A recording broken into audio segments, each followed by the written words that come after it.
Okay, so we are all set for jungle safari. সামনে আমরা দুজন বসেছি আর পেছনে বাকি সবাই আছে, জিনা আছে।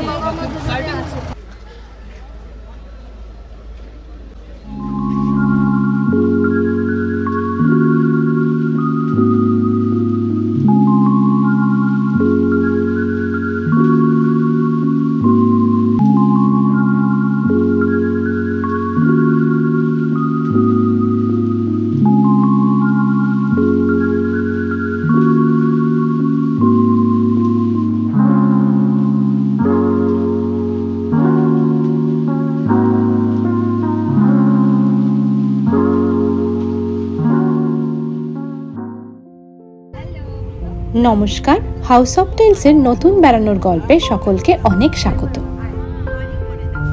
আপলোড করতে অনেকটা দেরি হয়ে গেলেও এটা আমাদের 2024-এর শেষ সফর। সময়টা ডিসেম্বর মাসের শেষ সপ্তাহ, বড়দিনের বড় ট্যুর। প্রায় 13 জনের একটা দল নিয়ে আমরা রওনা দিচ্ছি ঝাড়খণ্ডের বেতলা ন্যাশনাল পার্কে। এবার আমাদের সঙ্গে যোগ দিয়েছে সৌম্যর মামার বাড়ির পুরো পরিবার। জার্নিও আমরা স্টার্ট করছি পুরুলিয়ার মামার বাড়ি থেকে। পুরুলিয়ার মামার বাড়ি থেকে বেতলার দূরত্ব 325 কিলোমিটার। রাস্তায় পড়েছে চান্ডিল ড্যাম। নেমে আপনাদের একটু দেখাতে পারলে ভালো লাগতো, কিন্তু হাতে সেই সময় এখন নেই। যেতে হবে অনেকটা পথ। পশ্চিমবঙ্গ ছেড়ে অনেকটা আগেই আমরা ঝাড়খণ্ডে ঢুকে গেছি। বেরিয়েছি যখন সকাল 7:30 বেজে গেছে। গুগল ম্যাপ বলছে সময় লাগবে প্রায় 7 ঘন্টা। আচ্ছা, এবারে বলি কলকাতা থেকে আসতে গেলে কিভাবে আসবেন। বাই রোড যদি আসেন, আসতে হবে ঘাটশিলা টাটা হয়ে রাঁচি। এটাই আপনাদের লাগবে প্রায় 8 ঘন্টার মতো। রাঁচি থেকে বেতলা আরও 150 কিলোমিটারের মতো পথ। সময় লাগবে 4 থেকে 4.5 ঘন্টা। বাই রোড এলে অনেকেই করে থাকেন কি, রাঁচিতে একটা রাত্রি হল্ট করে পরের দিন বেতলা যান। সেটাও করতে পারেন।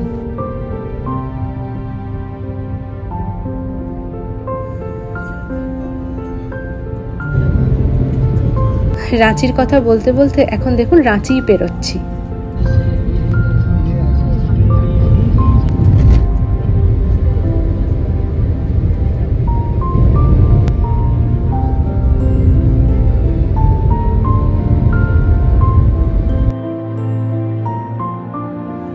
এই দেখুন সাইনবোর্ড বলছে এসে গেছি লাতেহার, আর বেশি দূর নয়। মাঝে রাস্তার ধারে হোটেল হিলসে সেরে নিচ্ছি দুপুরের খাবার, কারণ এরপর কিন্তু স্টার্ট হয়ে যাবে জঙ্গলের রাস্তা, আর হয়তো কোথাও খাবার জায়গা পাওয়া যাবে না। লাতেহার পেরোতেই দেখুন শুরু হয়ে গেছে জঙ্গল, আর জঙ্গলে প্রবেশ করতেই সার দিয়ে আমাদের অভ্যর্থনা জানাচ্ছেন বানর সেনার দল। রোড ট্রিপ আমাদের জমে উঠেছে। পশ্চিম আকাশে ঢলে পড়া সূর্যটা বলছে দিন আজ শেষের পথে। আমরাও প্রায় বেতলার কাছাকাছি এসেই গেছি, তবে এক্ষুনি বেতলা না ঢুকে পথে পড়বে কেঁচকি সঙ্গম। সেখানে আজ সূর্যাস্ত দেখতে দাঁড়াবো। আমরা এখন এলাম কেঁচকি সঙ্গমের কাছে। এই কেঁচকি সঙ্গমটা হলো কোয়েল নদী আর ঔরঙ্গ নদীর মিলনস্থল। 5 টাকা করে পার হেড টিকিট। আমরা 13 জন আছি। কেঁচকি সঙ্গম হলো ঝাড়খণ্ডের অন্যতম প্রধান নদী কোয়েল আর ঔরঙ্গা নদীর সঙ্গমস্থল। প্রতিবেশী রাজ্যের এই সঙ্গমস্থল তার প্রাকৃতিক সৌন্দর্য ছাড়াও আরও একটি বিশেষ কারণে বাঙালি মনে আলাদা জায়গা করে নিয়েছে। সত্যজিৎ রায়ের কালোজয়ী ছবি অরণ্যের দিনরাত্রির কথা কে না জানেন। সেই ছবির একটা বড় অংশ শুট করা হয়েছে এই বেতলা বা তার পার্শ্ববর্তী অঞ্চলে। আর এই কেঁচকি সঙ্গমেও চিত্রায়িত হয়েছে ছবির বেশ কিছু গুরুত্বপূর্ণ দৃশ্য। সত্যজিৎ বাবুর পায়ের ধুলো যেখানে পড়েছে, বাঙালির আবেগ তো থাকবে। আমরা এখন এক্স্যাক্টলি দাঁড়িয়ে আছি এই সঙ্গম পয়েন্টটাতে। আপনাদেরকে ক্যামেরাটা ঘুরিয়ে আমি দেখাচ্ছি। একদিকে কোয়েল নদীটা, আর আমার ঠিক পিছনেই যেটা দেখা যাচ্ছে ওটা হচ্ছে ঔরঙ্গা নদী।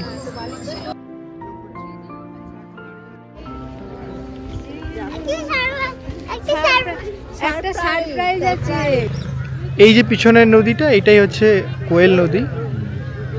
এই নদীটা অ্যাকচুয়ালি অনেক বড়, ঔরঙ্গা নদীটা অতটা বড় না। আর দেখুন সূর্যের লাল আলোটা এই জলে পড়ে কি সুন্দর লাগছে, একটা সুন্দর প্রতিফলন হচ্ছে। এখন বাজছে কটা বাজছে এখন 4:30 মতো, 4:20। হ্যাঁ, তো সানসেটের টাইম অলমোস্ট। তো আমরা একদম পারফেক্ট টাইমে এসেছি বলতে গেলে। ঘুরিয়ে দেখাচ্ছি একবার চারদিকটা।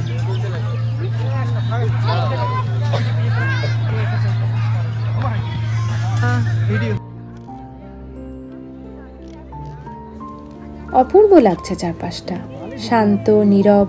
শীতের দিন বলে অনেক স্থানীয় মানুষই এসেছেন পিকনিক করতে, তবে সকলেই এই জায়গাটির নিরাপত্তাটুকু বজায় রেখে আনন্দ উল্লাস করছেন। এটা বেশ ভালো লাগলো। সানসেটের সময় এসেছি বলে কিনা জানি না, জায়গাটা বড্ড বেশি মায়াবী লাগছে। শীতের শেষ বিকেলগুলো এমনিই বেশি সুন্দর। নরম মেদুর আলো কেমন চুঁইয়ে পড়তে পড়তে ঝুপ করে নিভে যায়। সঙ্গমে সন্ধে নামলো বলে আমাদেরও এবার হোটেল পৌঁছতে হবে। সেই কোন সকালে বেরিয়েছি।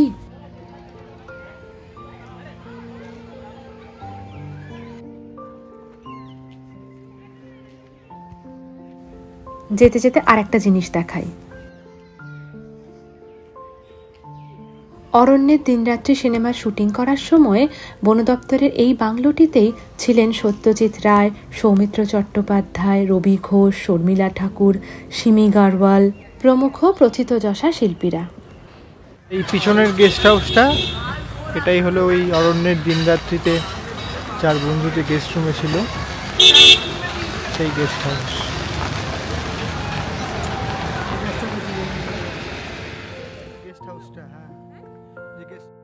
বলতে বলতে এসে পৌঁছে গেলাম বেতলার হোটেলে। কেঁচকি থেকে বেতলা 7 কিলোমিটারের পথ। আমাদের হোটেলের নাম দ্য পার্ক ভিউ হোটেল, যা একেবারে ন্যাশনাল পার্কের উল্টো দিকে। হোটেলটি বেশ পুরনো। এর আগে এর নাম ছিল দেবযানী হোটেল। জানেন, আজ থেকে প্রায় 30 বছর আগে আমার শ্বশুরমশাই এবং শাশুড়ি মা প্রথম বেতলা আসেন। সৌমুর বয়স তখন নাকি মাত্র 1.5 বছর।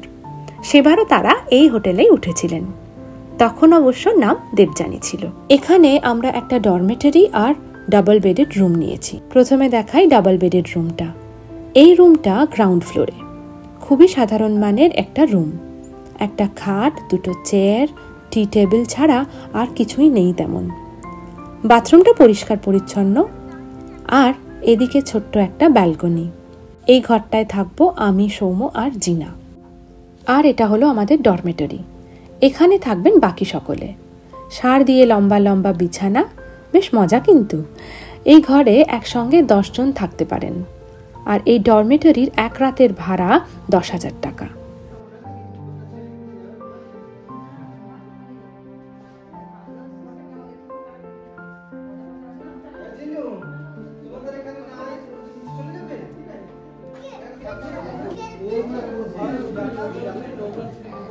রাতের দিকে বেতলা শুনশান, আর ঠান্ডাটাও বেড়েছে রাত্রিরে।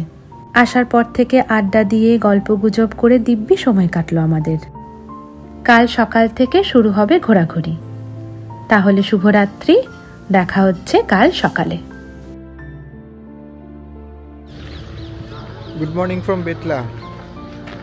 সকালে আমরা এখন সাফারির ব্যাপারে একটু এনকোয়ারি করতে যাচ্ছি। প্রবলি এখানে জিপ বুকিং হয়।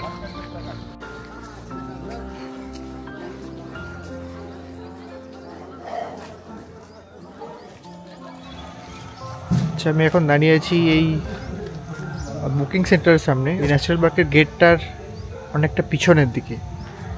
এটার নাম করেছি জায়গাটার নেচার ইন্টারপ্রিটেশন সেন্টার বলে।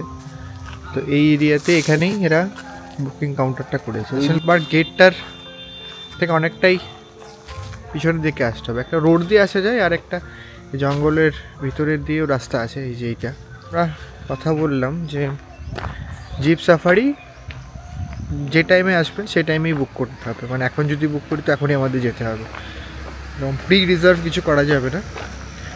আর এক একটা জিপের কস্টিং হচ্ছে 1700 টাকা করে উইথ গাইড। তো আমাদের 2টো জিপ লাগবে, যেহেতু আমরা 12 জন লোক আছি। এক একটা জিপে 6 জন টোটাল বসতে পারবেন।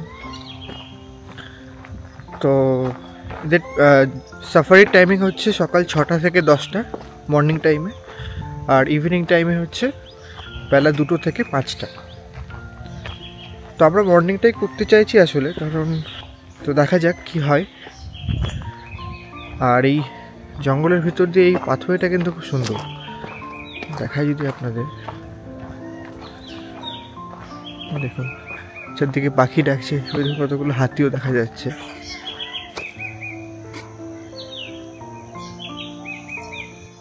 দেখুন হাতিগুলো কেমন ঘুরছে এখানে সকালবেলা।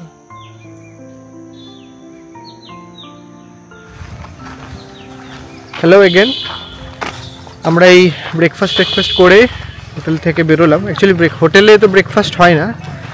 একটা কথা বলে রাখি, মানে এখানে কিন্তু ব্রেকফাস্টের একটু বেশ সমস্যাই আছে। মানে ওই 2-1টা দোকান আছে জাস্ট, যেখানে ওই ইনস্ট্যান্টলি কচুরি তরকারি হচ্ছে, আর এটাই মোটামুটি খাবার।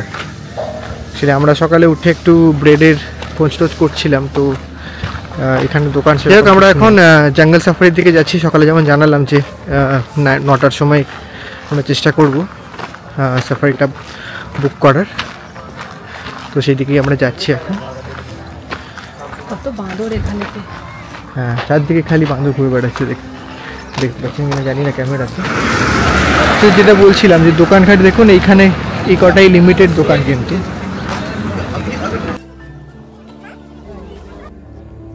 ওকে, so we are all set for jungle safari. সামনে আমরা দুজন বসেছি, আর পেছনে বাকি সবাই আছে, জিনা আছে, আর আমাদের আরেকটা গাড়ি আমরা নিয়েছি, সেই গাড়িতে বাকিরা রয়েছে। একটা গাড়িতে কজন করে বসা যায়? 6 জন করে। ওকে, চলুন আমরা দেখাই এবারে। শুরু হলো জঙ্গল সাফারি। জঙ্গল সাফারি মানেই আলাদা একটা উত্তেজনা। তবে এই উত্তেজনা জন্তু জানোয়ার দেখার থেকেও অনেক বেশি জঙ্গলকে কাছ থেকে দেখার উত্তেজনা। পাহাড় সমুদ্রের পাশাপাশি ইদানিং জঙ্গলের নিস্তব্ধতাও আমার মনের মধ্যে একটা নতুন জায়গা করে নিয়েছে। জঙ্গল এখানে যে খুব ডেন্স তা নয়, গাছের ভেতর থেকে ঠিকরে পড়ছে রোদ। আমাদের ড্রাইভার দাদা বলছেন জন্তু জানোয়ার দেখতে চাইলে সেরা সময় আর্লি মর্নিংয়ের স্লট, আর একেবারে সন্ধে নামার মুখের যে সময়টা, ওই সময়টাতে নাকি বাইসন, গন্ডার, হরিণ, বুনো শেয়ালের দেখা পাওয়া যেতে পারে। আর কপাল যদি খুব খুব বা তার থেকেও ভালো হয় তাহলে মিলতে পারে বাঘও। গাইড দাদাই বলছিলেন যে দিকটাতে আসলে জঙ্গল সাফারি হয় সেটা জঙ্গলের একেবারে পেরিফেরি। জন্তু জানোয়ার তারা বাস করে আরো গহীনে, তাই এখানে জঙ্গল সাফারিতে সচরাচর তাদের দেখা মেলে না।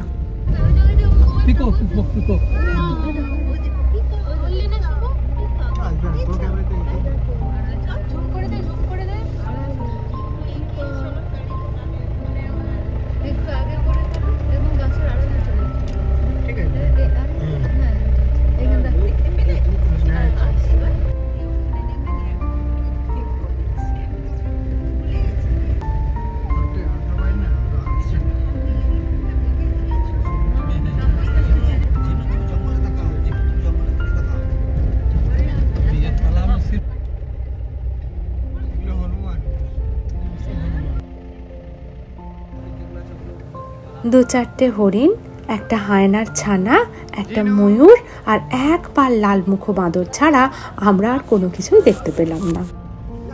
তবে মন ভরে উপভোগ করেছি জঙ্গলের ওয়াইল্ড এসেন্স। জঙ্গল সাফারিতে কেন জানি না জন্তু জানোয়ারের থেকেও এই নীরবতাটা বেশি টানে আমাকে। মনে হয় জন্তুগুলো তো আমি চিড়িয়াখানাতে গেলেও দেখতে পাবো। তবে ডেফিনেটলি জঙ্গলে থাকা জন্তু জানোয়ারের মধ্যে যে র প্রিমিটিভনেস বা টেরিবল বিউটিটা থাকে তা আর কোথাও পাওয়া যাবে না। আগে জানেন হাতির পিঠে চড়ে জঙ্গল সাফারি হতো, কিন্তু প্রাণী কল্যাণ আইন অনুযায়ী তা অবৈধ বলে সেই পরিষেবা বর্তমানে বন্ধ। ন্যাশনাল পার্কের পাশে রয়েছে কিডস প্লে এরিয়া, আর তার লাগোয়া বন দপ্তরের কটেজ। আপনি যদি জঙ্গলের বুকে থাকতে চান তাহলে এগুলো বেস্ট অপশন। আর এই পার্কের বাউন্ডারির মধ্যে রয়েছে একটা পরিষ্কার পরিচ্ছন্ন খাবার জায়গা, দ্য পার্ক রেস্টুরেন্ট। সত্যি সকাল থেকে একটা ভদ্রস্থ খাবার জায়গার যে কত খোঁজ করছি, শেষমেশ বোধহয় পাওয়া গেল। এখানে যেহেতু খাবার জায়গার অপশন কম, তাই এখানেই দুপুরের খাবার প্ল্যান করলাম। আর খাওয়া দাওয়া সেরে যাচ্ছি এখানকার দুটো জনপ্রিয় স্পট দেখতে, পালামু ফোর্ট আর কমলদা লেক। এদিককার জঙ্গল যেন আরো গভীর।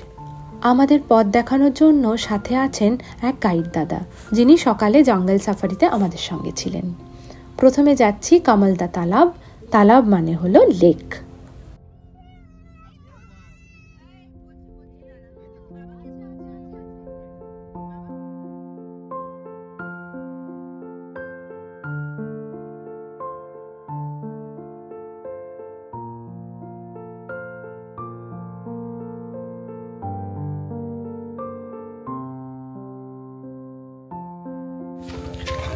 আমরা এখন এসেছি কমলদা তালাব, মানে এটা একটা জলাশয় দিঘি টাইপের, হ্যাঁ লেক দিঘি, একদম ঘন জঙ্গলের মধ্যে। ওই পালামু ফোর্ট থেকে একটা রাস্তা ডান দিকে বেঁকে যাচ্ছে জঙ্গলের মধ্যে, কাঁচা রাস্তা, একদম পিচের রাস্তা একদমই নেই, মাঝে মাঝে অফরোডিংও আছে, অনেকটা অফরোডিং। তো এই ঘন জঙ্গলের মধ্যে আপনাদের দেখাচ্ছে, খুব সুন্দর জায়গা, দেখুন আপনারা। গাঢ় সবুজ ঘন জঙ্গলের মাঝে বড় একটা জলাশয়। বেতলা আসার পর থেকে প্রত্যেকটা জায়গায় একটা জিনিস খুব উপভোগ করছি, সেটা হলো নিস্তব্ধতা। নিস্তব্ধতার আলাদা একটা আমেজ আছে, তা এখানে পরতে পরতে উপভোগ করা যায়। অপূর্ব সুন্দর লাগছে এখানটা। একদিকে জঙ্গলের নিস্তব্ধতা আর সেটার মধ্যখানে এরকম সুন্দর একটা তালাব।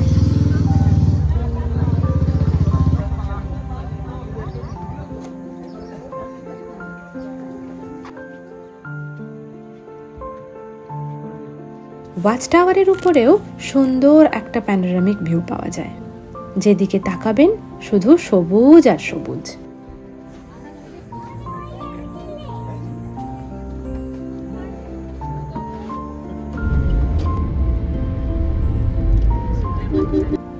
এবার এসেছি পালামু ফোর্টে।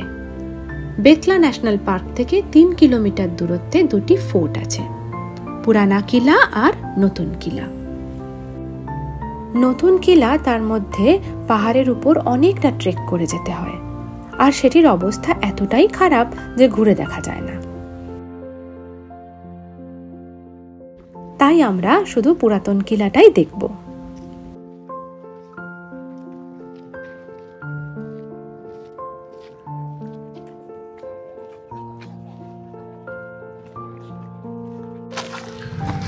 আমরা এখন ফোর্টের ভিতরে ঢুকছি আর কি। ফোর্টটা একটু বেশ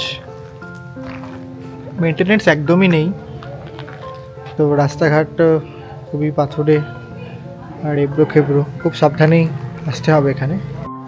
এটা হলো ফোর্টের তোরণ বা গেট আর কি, মেন গেট।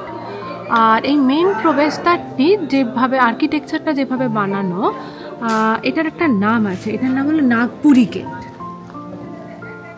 আর এই নাগপুরি গেটটা আসলে কিসের জন্য ব্যবহার হতো, মেনলি যেটা দেখলাম সেটা হচ্ছে ওই হর্সমেন, যারা ঘোড়সাওয়ারি, তাদের যাতায়াতের জন্য মেনলি এটা বানানো। এই পুরনো কেল্লাটি তৈরি হয় রাজপুত রাজাদের আমলে। পরবর্তীকালে পালামুতে যখন চেরো বংশীয় রাজাদের রাজত্ব শুরু হয়, তখন রাজা মেদিনী রায় এই কেল্লার পুনর্নির্মাণ করেন। সময়টা 17th সেঞ্চুরির মাঝামাঝি। আরও পরবর্তীকালে মানে কলোনিয়াল পিরিয়ডে ইস্ট ইন্ডিয়া কোম্পানি এই দুর্গটি ব্যবহার করত। এই পুরাতন কেল্লাটির পুনর্নির্মাণের পাশাপাশি মেদিনী রায় তৈরি করে ফেললেন উল্টো দিকের পাহাড়ের চূড়ায় নতুন একটা কেল্লা, সেটাই হলো নতুন কিলা।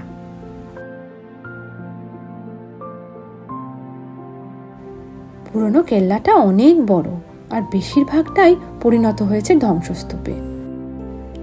সব দিকটা তাই ঘুরে দেখা যাবে না, কিন্তু এই ধ্বংসাবশেষের মধ্য দিয়েও যেন এর অতীত গৌরব মাথা তুলে জানান দিচ্ছে।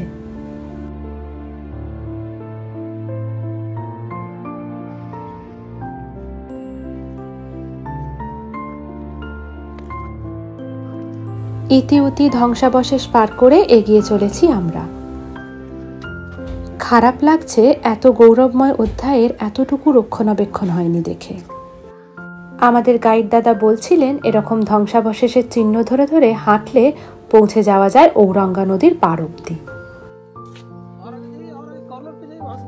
ইটকাট পাথরের মধ্যে ইতিহাসকে খুঁজতে খুঁজতে কখন যে একটা ঘন্টা পার হয়ে গেল টেরই পেলাম না।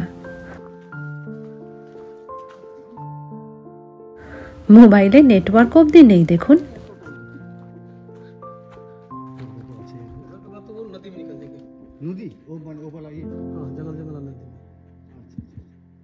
পুরাতন কেল্লা দেখে ফেরার পথে এই জায়গাটিতে দাঁড়ালাম। এই যে উঁচুতে দেখা যায় নতুন কিলা, সেটা তো আর যাবার অবস্থা নেই, বললামই তো আপনাদের। দূর থেকে এইটুকু দেখেই তাই ফিরে যাচ্ছি হোটেলে।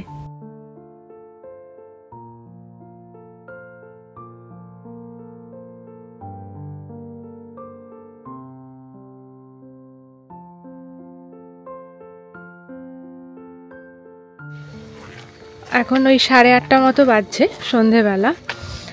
দুপুরবেলা আপনাদেরকে যেটা দেখিয়েছিলাম ন্যাশনাল পার্কের ভেতরে যে জায়গাটায় আমরা খেলাম, তো ওখানেই খাবারের অর্ডার দিয়ে এসেছিলাম, মানে ডিনারের অর্ডার দিয়ে এসেছিলাম আর কি। তো সেই ডিনার করতে যাচ্ছি এখন। আর ডিনারে কি অর্ডার দিয়েছিলাম জানেন? দিয়েছিলাম দেশি মুরগির মানে চিকেন কারি আর রুটি আর কি। একদিন শীতের রাত্রে দেশি মুরগির চিকেন যদি নাই বা খেলাম বেড়াতে এসে, তাহলে আর কি খেলাম। এসে থেকে তো খাবারের এক্সপিরিয়েন্স বলছিলামই আপনাদের খুব একটা ভালো না। তো দেখা যাক এখন কীরকম কি হয়েছে, অনেক এক্সপেকটেশন নিয়ে যাচ্ছি আর কি। এখানে রাত্রেবেলা একদম শুনশান, একদম চারদিকে অলমোস্ট ওটা দেখাচ্ছি আমি পিছনের দিকে ঘুরিয়ে। একদম শুনশান রাস্তা, কিন্তু পার্কের ভেতরে দেখ এখনো লোক আছে। 9টা-10টা অবধি বোধহয় গেট খোলাই থাকে। বসে আছি, টেবিল এখন সার্ভ হয়নি। এখানে আসলে ম্যান পাওয়ার এত কম, মানে খাবার রেডি করতে, সার্ভিস দিতে টাইম লাগে। তাই এখন এখানে এটাই রেস্টুরেন্টের বিগেস্ট পয়েন্ট। খাবারে তো এখন অনেকটাই টাইম লাগছে বেশ, তো আমরা ভাবি একটু ঘুরে আসি এই দিকটা। ওখানে কয়েকজন বসে আছে আর আমি একটু এই দিকটায় একা একাই ঘুরছি। চারদিকে বাঁদর ঘুরে বেড়াচ্ছে দেখি।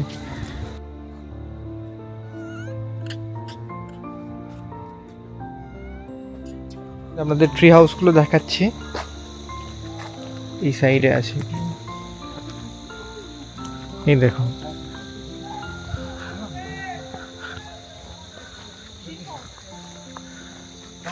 অনেক কটাই কটেজ আছে কিন্তু।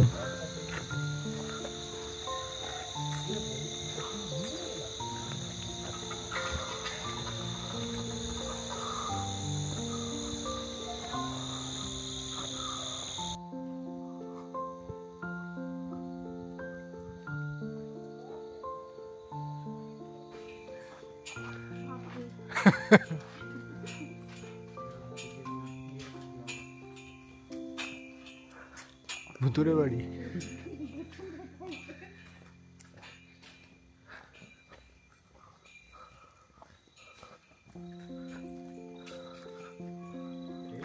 সকালে যতটা আশা নিয়ে আপনাদেরকে ওই হোটেলটা রেকমেন্ড করেছিলাম, এখন ততটাই হতাশ আর কি। হতাশ বলতে খাবারের কোয়ালিটি নিয়ে বলবো না, হতাশা হচ্ছে চূড়ান্ত মিসম্যানেজমেন্ট নিয়ে। ওখানে লোক সংখ্যা ভীষণ কম। মাঝখানে বোধহয় আপনাদেরকে শুভ একবার ভিডিও করে দেখিয়েও ছিল যে কি চলছে ওখানে।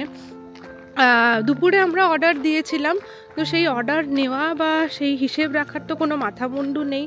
এবং ওখানে যারা বসেছিলেন খাবারের অপেক্ষায়, মানে আরও বহু ফ্যামিলি বসেছিলেন, সবারই একই বক্তব্য যে অনেকক্ষণ আগে অর্ডার দিয়েছেন। কেউ কেউ এরকমও বলছেন যে 7:30টায় অর্ডার দিয়েছেন, 9:30 বাজছে, তখনও আর কি নেবার কিছু নেই, খাবার আসার তো কোনো বালাই নেই।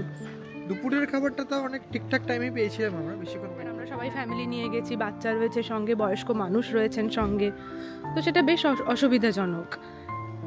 তো এই আর কি। তো মানে এখানে যেহেতু খাবার জায়গার মানে সংখ্যাটা অনেক কম, ভালো খাবার পাওয়ার জায়গার সংখ্যাটা অনেক কম, তো সেই জন্যই আর কি ওই হোটেলটা রেকমেন্ড করা। সেই জন্য ওটা ঠিক আছে, যদি পেশেন্স থাকে আপনাদের তাহলে বলবো ঠিক আছে, মানে ওই পেশেন্সের পরীক্ষা আর কি। গুড মর্নিং, এখন বাজছে প্রায় 9:30 আর আজকে আমাদের রওনা হওয়ার দিন। সকালে ব্রেকফাস্ট আমরা ওই একই রেস্টুরেন্টটা থেকেই আজকে অ্যাকচুয়ালি প্যাকিং করে নিয়েছিলাম। ব্রেড আপনাদের আগে বলছিলাম যে ব্রেড এখানে কোথাও পাওয়া যায় না, কিন্তু ওই রেস্টুরেন্টটাতেই, ওই বেতলা পার্কের ভিতরে যে রেস্টুরেন্টটা ছিল ওইটাতেই মোটামুটি কিছু ব্রেড আমরা প্যাকিং করে নিয়েছিলাম। এখন আমরা জাস্ট টাকা খাবো এখানে আর এরপরেই আর কি, চলতে শুরু করেছে গাড়ি, আবার শুরু হয়েছে জঙ্গলের রাস্তা। যেতে যেতে একটা গুরুত্বপূর্ণ প্রসঙ্গে আসি, যে বেতলা আমাদের কেমন লাগলো। প্রথমে বলি প্রকৃতির কথা। প্রকৃতি এখানে আপনাকে ভরিয়ে দেবে, তবে এখানকার পর্যটন ব্যবস্থা বড় অগোছালো, চারিদিকে বড় অযত্নের ছাপ। এত পুরনো একটা পর্যটন কেন্দ্র যেখানে এত মানুষজন আসে, তাকে কেন্দ্র করে এত বছরেও কিছুই যেন হয়নি। না পাবেন খাবার দোকান, না পাবেন পরিষ্কার পরিচ্ছন্ন একটা চায়ের দোকান। এবার বলি হোটেল পার্ক ভিউ সম্পর্কে। একেবারে ভালো লাগেনি আমাদের। ডাবল বেডেড রুমটায় হাঁটা চলার জায়গা অবধি নেই, না আছে একটু জামা কাপড় নিদেনপক্ষে হাতঘড়িটা খুলে রাখার জায়গা। আর হোটেলে যারা কাজ করছেন সবকিছু ব্যাপারেই বড়ই উদাসীন। 2500 টাকায় এই পরিষেবা আশা করা যায় না। ডরমেটরিতেও তাই, পর্যাপ্ত গরম কম্বল ছিল না, সে ব্যাপারে বলতে দেখলাম হবে না বলেই খালাস। তাই আমার মনে হয় বেতলা এলে চেষ্টা করবেন 2-3 মাস আগে প্ল্যান করে জেটিডিসির বনবিহার বুক করতে, সব দিক থেকে নিরাপদ। এবার বলি জায়গাটি বাচ্চা নিয়ে ট্রাভেল করার জন্য কীরকম। আমাদের পার্ক ভিউ হোটেলে যেহেতু কোনো খাবারের ব্যবস্থা নেই, কিচেন নেই, তাই বাচ্চার খাবার নিয়ে বেশ ভোগান্তি হয়েছে। ভেবেছিলাম আশেপাশে কিছু অন্তত থাকবে, ডাল ভাতটুকু অন্তত পাবো, কিন্তু না, এই 2 দিন মেয়েকে মোস্টলি প্যাকেজ ফুডেই রাখতে হলো। তাই সঙ্গে যদি বাচ্চা থাকে তাহলে বলবো অবশ্যই জেটিডিসি বুক করবেন। দেখতে দেখতে অনেকটা পথ এসে গেছি, মাঝে রাঁচিতে নেমে খেয়েও নিলাম। ও বলা হয়নি, আজকে কিন্তু আমরা পুরুলিয়াতেই ফিরছি। আর ঠিক পুরুলিয়াতে ঢোকার আগে সীমান্তবর্তী শহর বুন্দুতে এলাম একটি সূর্য মন্দির দেখতে। আজ থেকে প্রায় 2 বছর আগে যখন পাত্রাতু থেকে এই পথেই ফিরছিলাম আমরা, চোখে পড়েছিল এটা। সেবার নামা হয়নি, এবার একবার দাঁড়ালাম। দেখেই বোঝা যাচ্ছে মন্দিরটা বেশি দিনের না, কিন্তু কি অপূর্ব তার কারুকার্য। আর এই সানসেটের সময়টা বলে যেন আরো সুন্দর লাগছে। চলুন আপনাদের সবটা একটু ঘুরে দেখাই।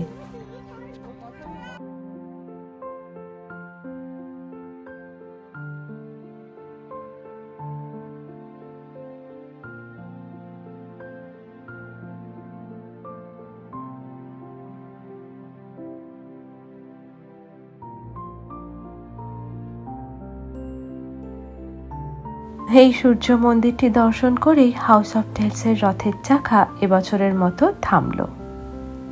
আবার বেরিয়ে পড়ব নতুন বছরে নতুন কোনো বেড়ানোর গল্পের খোঁজে।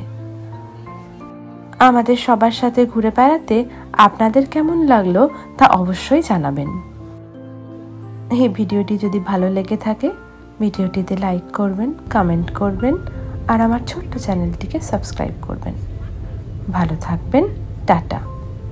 খুব তাড়াতাড়ি আসছি নতুন একটি বেড়ানোর গল্প নিয়ে।